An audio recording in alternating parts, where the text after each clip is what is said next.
Hey y'all, welcome to I Got a Story to Tell. I'm your host, Niambi Kiesha, holistic wellness practitioner, hoodoo spiritist, and Bronx native. And during our time together, I will share some of my musings on all things life, spirit, plants, and parenting. So get comfortable and let's dive right in.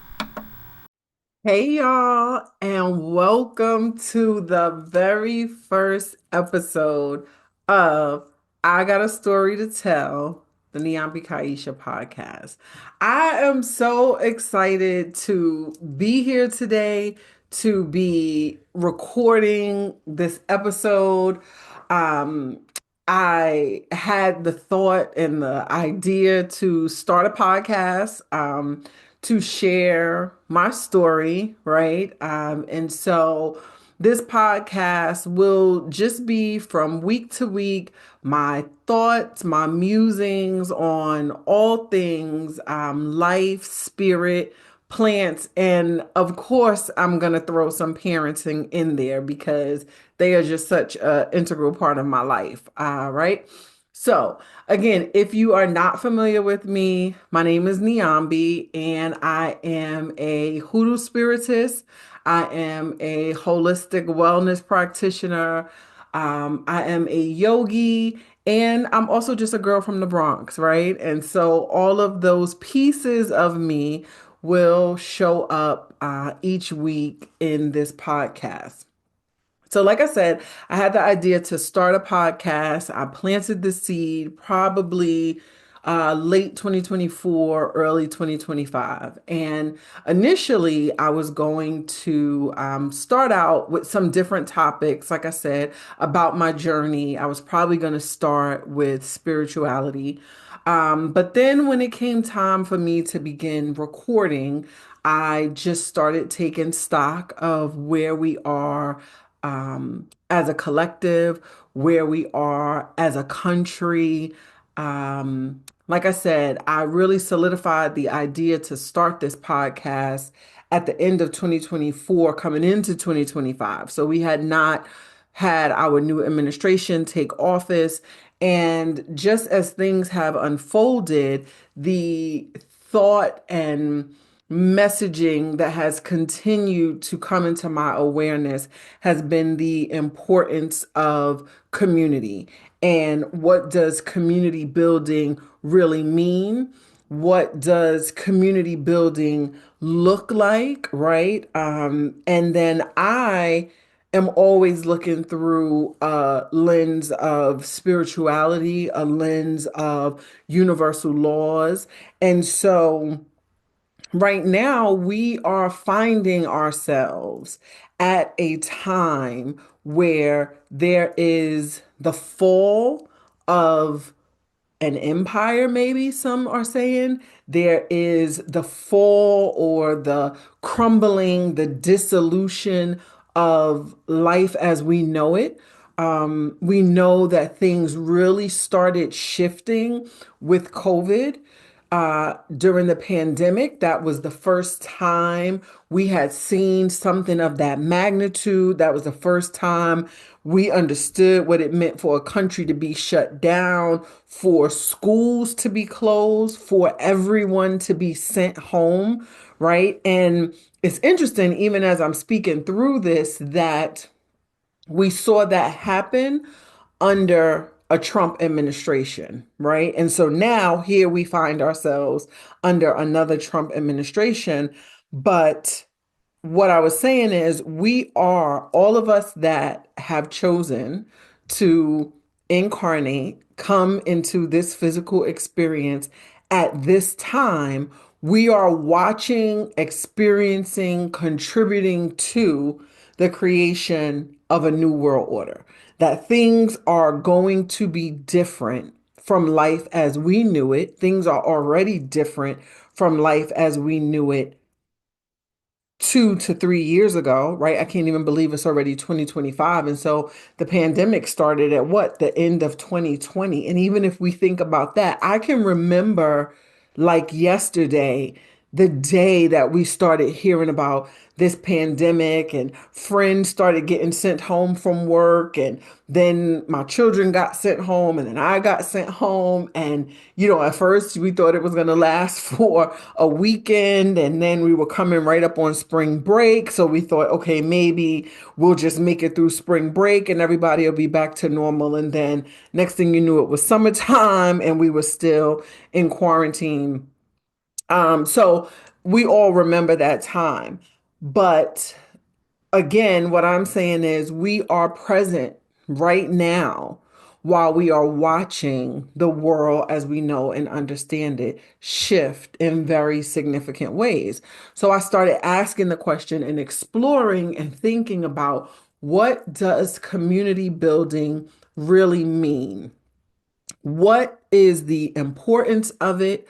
What do we need to know about it, right? And so I made the decision to start the podcast with a series. So over the next, I would say 5 to 6 weeks, 5 to 6 episodes, I'm going to be having special guests come on that are going to speak about what community means in their world, right? And so we'll have someone come on and talk about farming, gardening, homesteading, how she got into that lifestyle, how things have changed as she has evolved in that lifestyle as the world is changing.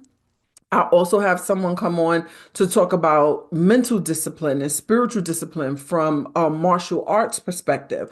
I'm going to have someone come on and talk about community building when it comes to how we take care of our physical bodies, when it comes to our movement and our nutrition, and what type of people we need to have around us and what type of support, and why is that important, again, as we're seeing this shift in the world. I'm also going to have someone come on and talk about just being someone in a spiritual space, all things esoteric, yoga, and what community building means to them.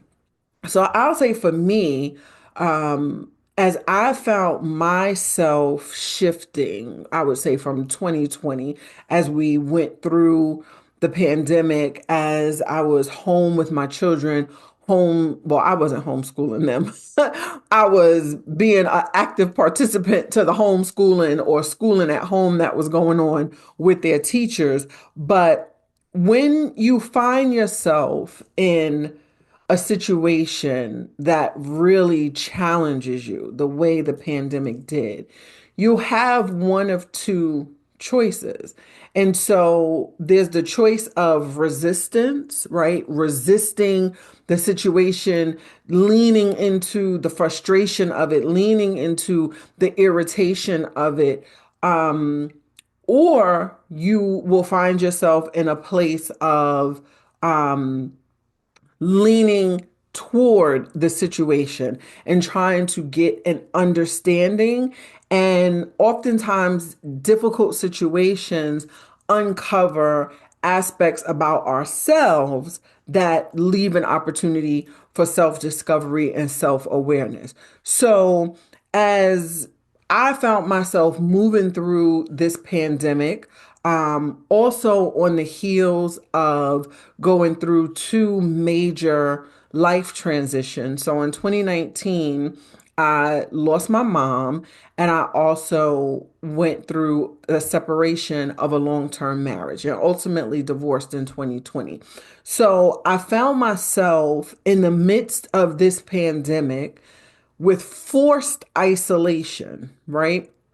But also my comfort zone or my security, my safety net and blanket was also stripped away because of the life circumstances that I had gone through. So I found myself rebuilding, and I had an opportunity to decide if I was going to try and just pick up the old pieces and put them back together, or now that everything had crumbled, right? Was I going to clear the debris, clear the clutter, right? Rebuild my foundation and, in a sense, start from scratch. And part of that was also figuring out what my community was, what my tribe was, where my support would come from, who could I lean on to help me with certain things, whether that be with my children, whether that be with my spiritual journey, finding deeper understanding, whether that be with my job. And so in that season, I started to definitely understand and value the importance of community. And some of the things that were key about community building for me was trust and safety, right? Anybody that was going to be in my community, anybody that was going to be part of my tribe, I needed to be able to build trust and feel a sense of safety, right? So it was trust and safety. It was also like-mindedness and a a moving in the same direction, right? So we didn't have to agree on every single thing, and we didn't have to be living our lives exactly the same. There are people in my tribe that are living completely different lives from me. Like I said, I have my children, that I'm a parent. There are people that are not parents, or people whose children are grown, or people who have young children. But there's an understanding, let's say, about parenting. There's an understanding and a respect, I would say respect for what the dynamics are in my life. And I respect the dynamics in the lives of those in my community and in my tribe. So, trust and safety, right? A baseline of like-mindedness, right? Shared values, right? Shared values are very important when we think about building community, because our values are what guide us. They are the compass for our decision making. So if we don't have shared values, if our foundation and our baseline is not in alignment, how can we truly be in community, right? So trust and safety, like-mindedness, moving in a similar direction, a level of understanding and respect, and shared values. The other thing that came up for me around community and tribe over these years and over this time is everything doesn't have to be intermingled together, right? So I have certain aspects of my life. I share about that often. The pieces of me, right? The spiritist in me, she shows up a certain way. She sees things through a very spiritual lens. She processes things through universal law. She addresses and approaches things from that perspective and dynamic. And that is foundationally who I am, right? But then there's the ED, the executive director. And in my day job, I am an executive director. And so what's required of her is a level of logic, a level of integrity, a level of emotional regulation and discernment, right? When I'm leading others, when I'm being looked to for guidance and direction, I have to make sure that I am maintaining and exhibiting these values, right? And then there's the side of me that is the lover girl. And that is just really like my soft, sensitive, vulnerable, that's who I am. Similarly to us having different aspects of our personality, we have different aspects of our life. So, like I shared, I'm a holistic wellness practitioner. I am a hoodoo spiritist.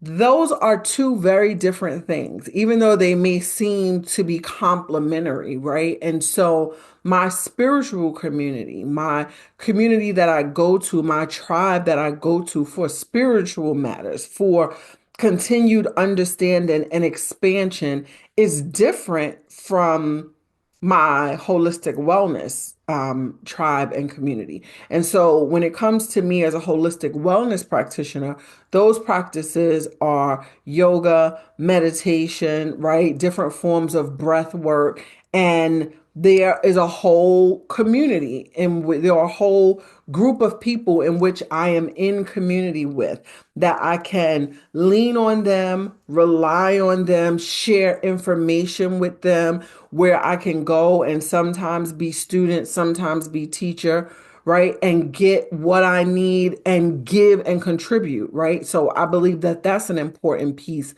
of community, that you're not always just taking, but what are you giving?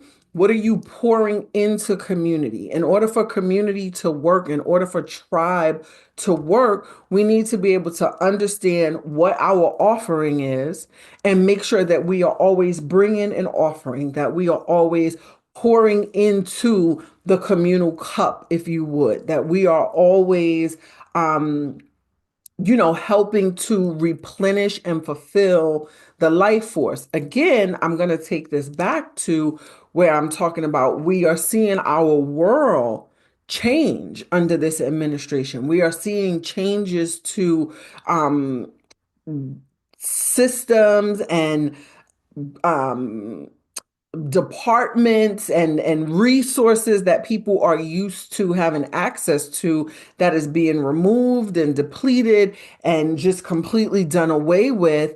And so the question then becomes, if the place where you normally would receive this support, this help, these resources is no longer accessible, and you're bringing it down from a big scale um, resource to smaller community resources, the question becomes, if this is what you get from this group, from this tribe, from this community, what do you give to it? Right. And so a huge part of that ties into my hoodoo. Right. And so, again, going back to there's my holistic wellness practitioner tribe community, there is my parenting and family dynamics, tribe, and community. My neighbor, for example, is part of my family, home, communal tribe. We look out for each other. She looks out for my boys. I look out for hers.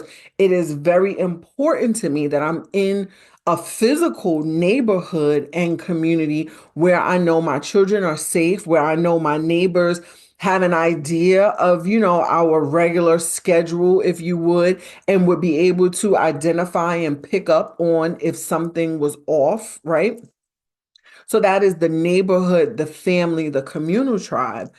And then when I talk about my hoodoo tribe, those are the individuals that I'm going to continue my spiritual learning, to um, have a space for me to continue to evolve, to learn, to grow in my spirituality, in my spiritual practices. But again, going into these environments and dynamics where I'm able to give as well as receive, right? So just to circle back to into its totality, really what I want to talk about and focus on is, what does community building look like for you in your life? What are maybe two or three key areas of your life that it is important for you to have support and resources? And also, it's important for us to have places to pour into, right? It feeds us to be able to be of service. When you hear people say all the time, if you're feeling down, the best thing you can do is go and do something for someone else. So it is reciprocal, but it's also important for us to be able to give and feel like we are contributing to someone else's well-being, to someone else's upliftment, to someone else's joy, especially in some of these difficult times that we are finding ourselves. As a people, African people, are a communal people. We are all about community. We are more about the good of the greater, right? As opposed to individualism, which is a Western thing, which is more of this society, of this American society. So, just even understanding when we say community or getting back to community, this is not anything new. It is just that because over the past years, communities, neighborhoods, families have been separated for a number of reasons, right? If you look at just the way that our society started moving and shifting, when we look at capitalism, when we look at what the goal was, people started moving away. You'll move away for a job, move away to be able to buy a home where you want to live. And so you have families more spread out, you have neighborhoods more spread out, and you have people that will tend to be more transient over a period of time. So that natural gelling and congealing of neighborhoods is not there as much. Whereas, back in the day, you may have had three, four generations that lived on the same block in the same house for an extended period of time. So everybody knew everybody on the block and could look out for each other and could make sure that all of the children ate and could make sure that if my child was getting off the bus and your child was getting off the bus and you weren't home yet, everybody got taken off the bus and we made sure that everybody was taken care of. So this idea of community and communal support is not anything new. It's just that it is something that right now we need to be intentional about because our world has shifted so much that it doesn't come as easily, right? And so going back to the tenets that I said are necessary for community building and tribe building, when we think about that safety, right? That trust and safety. Well, if I just move to this area, if I just move to this city, if I don't know these people and I'm living under an administration, a authority that is counting on fear, right? And so we are made to lack trust and not believe that others are interested in looking out for us. I say all the time, I genuinely believe in my heart that people want to help me, that people want to support me. And that was something that I had to be intentional about. Like I said, back in 2020, when I had this life shift, I had to be intentional about my mindset, about not carrying negative thoughts and thought processes with me, right? And really leaning into, again, my spirituality, leaning into the belief that I had that everything that was for me would make its way to me and that people genuinely wanted to help me. So, again, it is innate in us as African Americans, people of color, to be in community, but the requirement is the feeling of trust and safety. And so that in this climate requires a little more intentionality. Again, even the idea of alignment or shared values, one might say, well, how can that be a need for community building when you use the example of neighborhoods and maybe everybody on my block didn't have shared values? But guess what? During those times when blocks, two, three, four blocks of people would be built with families and families and multiple families, if there was somebody on that block that didn't have shared values, that was also likely the house that we didn't go to, right? So you could have been on our block, but not part of our community, right? So even then, now that I'm thinking about it, talking through it, even then there was still intentionality, right? If there were 20 houses on the block, not all 20 were involved in each layer of community, let me put it that way, right? So if there's 20 houses on the block, there may be three or four other houses with children close to my children's age, and we're in community in that way. We support each other in that way and making sure the children are taken care of, so forth and so on. But then there may be a few houses on the block where the person that lives in that house is a mechanic, and the person that lives in this house runs laundromat, right? That's still community, because then I'm going and, I'm utilizing their business and we're still in community in some way.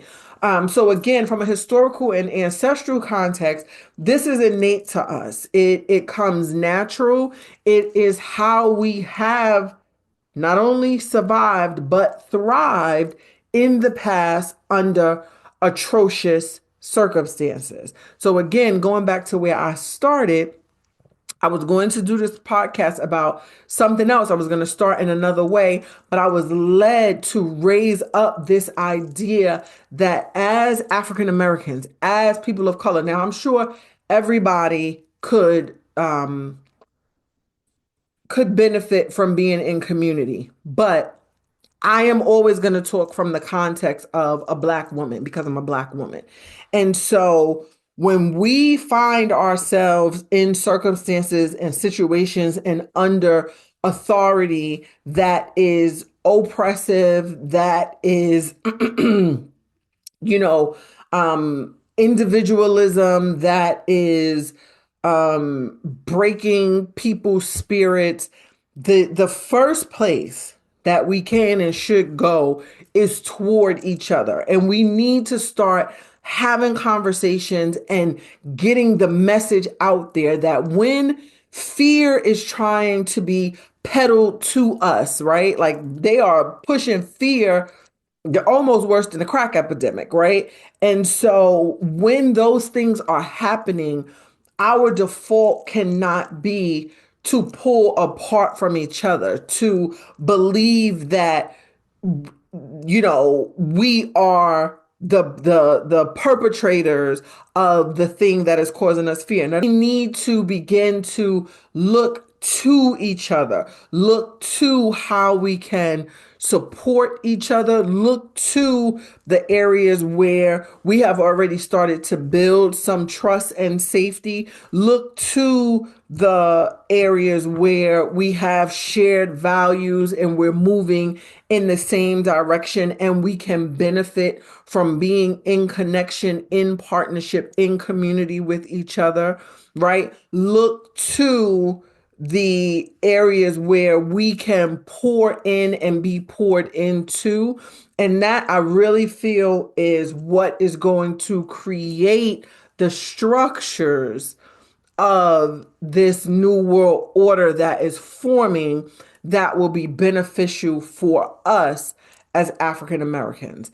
That getting our foundations in order now. And sometimes getting your foundation in order can look like simply processing through any limiting beliefs, negative thoughts, and connotations that you are allowing to run rampant in your mind about community, about the need for leaning on each other, about coming together. That could just be the first step. The first step could be digesting and dissecting what it is that you feel about the idea of community and what it is about that idea or thought that would make you think it's not a direction that you want to go in. I'm always going to look from the perspective of my holistic wellness practitioner lens, right? So just even staying there for a moment, when we are in these seasons of great change and great shift,